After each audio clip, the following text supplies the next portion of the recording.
Hi everyone. So God is saying that here's the number one sign that your kingdom spouse wants to break the silence. And this is a sign that many people don't mention. Many people don't speak of this particular sign at all. They don't mention the sign at all. But here it is. When you read in the book of 1 Kings chapter 19, verse 11, the Bible says, the Lord said, go out and stand on the mountain in the presence of the Lord, for the Lord is about to pass by. So God here was speaking to Elijah. Then a great and powerful wind tore the mountains apart and shattered the rocks before the Lord. But the Lord was not in the wind. After the wind, there was an earthquake, but the Lord was not in an earthquake. After the earthquake came a fire, but the Lord was not in the fire. And after the fire came a gentle whisper. When Elijah heard it, he pulled his cloak over his face and went out and stood at the mouth of the cave. Then the voice said to him, what are you doing here, Elijah? So you could see here, Elijah was expecting that God would be speaking when there was an earthquake, when there was a great wind. He was expecting those things to be happening when there was noises all around. But he noticed that God was not there. But when God was there, when God was ready to speak, it's when everything else was quiet. It's when there was just that gentle whisper. So God is also still saying in your life, you might be searching for signs that what are the signs that your spouse is about to be breaking the silence. But God is saying that it's in the stillness.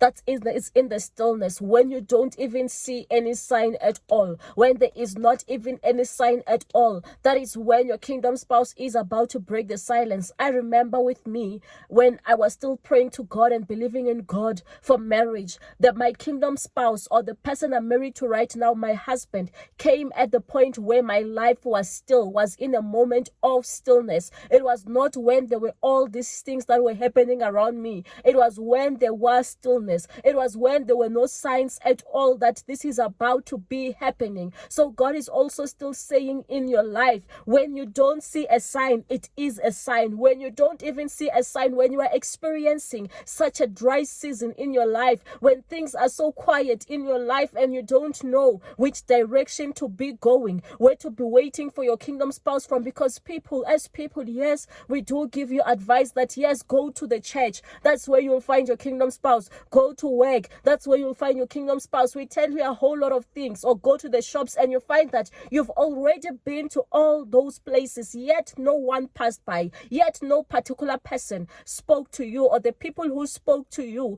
they've stopped communicating with you. But God is saying that where there's no sign at all, that is where you are going to be seeing the tangible results. That is where God is going to be coming closer to you, and you're going closer to him, and then you exchange and have a meaningful conversation. Because at that time when God now spoke to Elijah, that's when he told him that no, there's many people that I have reserved for you. You are thinking that you are alone, but you are not alone. That is where God told him that go and anoint even Elisha now to be your successor. That's where God gave him like clear instructions of the people that he's going to be partnering up with. So God is saying that yes, you might be experiencing a moment of silence in your life. You might be thinking that the year is almost over, but God is not done with you. In the stillness, God is still going to be speaking to you. And if you ever need my book, How to Attract Mr. Right, check it out on Amazon. The link to the book is on the description. Stay blessed.